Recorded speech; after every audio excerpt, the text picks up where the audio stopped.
Alors, bonjour. Je dis bonjour si un jour quelqu'un écoutera ces vocaux et puis je me dis bonjour à moi-même. Bon bref, aujourd'hui on va réfléchir à la norme du coup. Donc je faisais un cours ce matin sur l'éthique. Bon, je précise que je suis en train de marcher donc sûrement entendre mes pas. Voilà. Ça me fait penser à Nietzsche qui disait que le penseur est celui qui marche, et il marche surtout en pensant, et que même il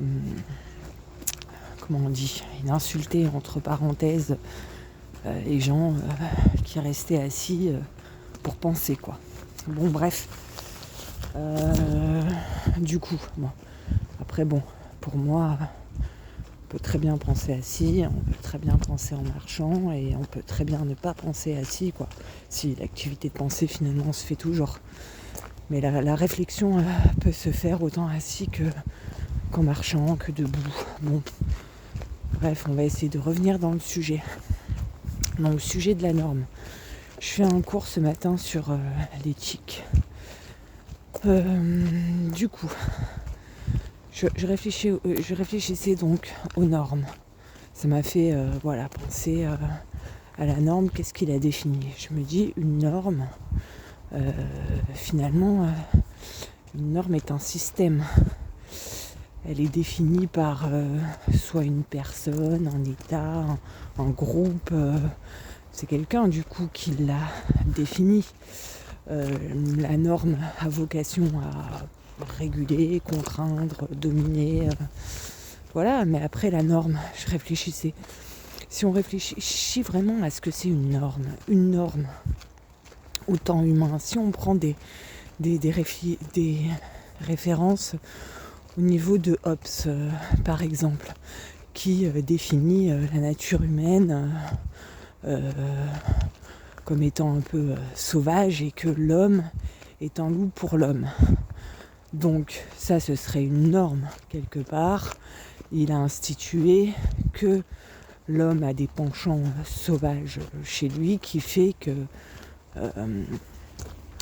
l'homme est un loup pour l'homme. On peut même dire des instincts d'autoconservation. Voilà, bon après ça peut être à tous les niveaux, paranoïde ou pas quoi. Donc voilà. Disant je me préserve moi-même, est-ce que l'autre me veut du mal, est-ce qu'il m'en veut pas, comment on fait. Après c'est toutes des positions de soumission qui peuvent se mettre en place. Ça m'a fait penser à une sorte de dialectique d'Hegel et ça. Voilà en fait la dialectique du maître et de l'esclave, donc celui qui arrive à quelque part, celui qui se soumet par peur quelque part de la mort. Bon, je rentrerai pas là plus dans cette dialectique de maître et de l'esclave. On peut en dire deux mots que finalement le maître est plus dépendant que de l'esclave, que l'esclave ne l'est du maître. Bon, après, il y a des présupposés à interroger. Notamment justement pour moi le rapport d'Hegel à l'État. Donc voilà, je sais pas s'il ne disait pas ça, que cette dialectique entre que le maître finalement était plus dépendant de l'esclave que le contraire, n'était pas destiné à réguler un petit peu le côté un peu révolutionnaire de l'esclave qui voudrait tuer le maître, quoi, quelque part. Bon, pour lui,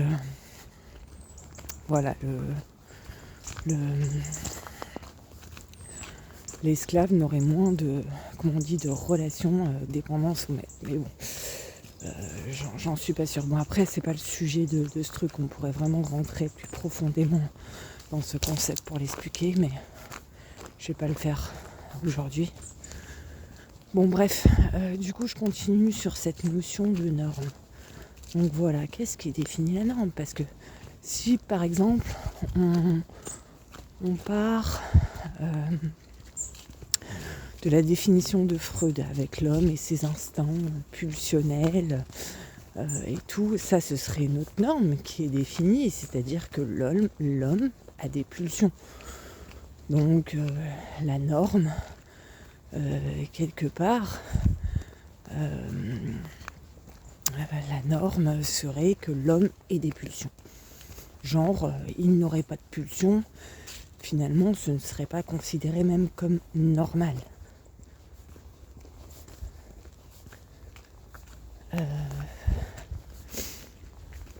C'est ça en fait. Alors peut-être qu'après je suis en train de réfléchir, il faudrait peut-être encore arriver à distinguer le normal de la norme.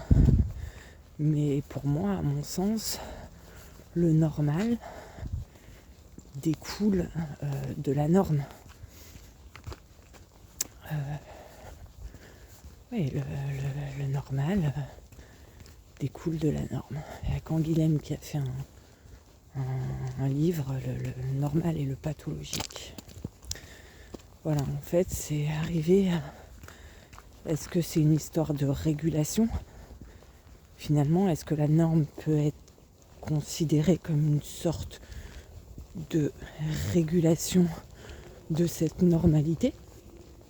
Finalement, la normalité serait en ce sens les pulsions de l'homme, et la norme serait peut-être d'arriver à réguler.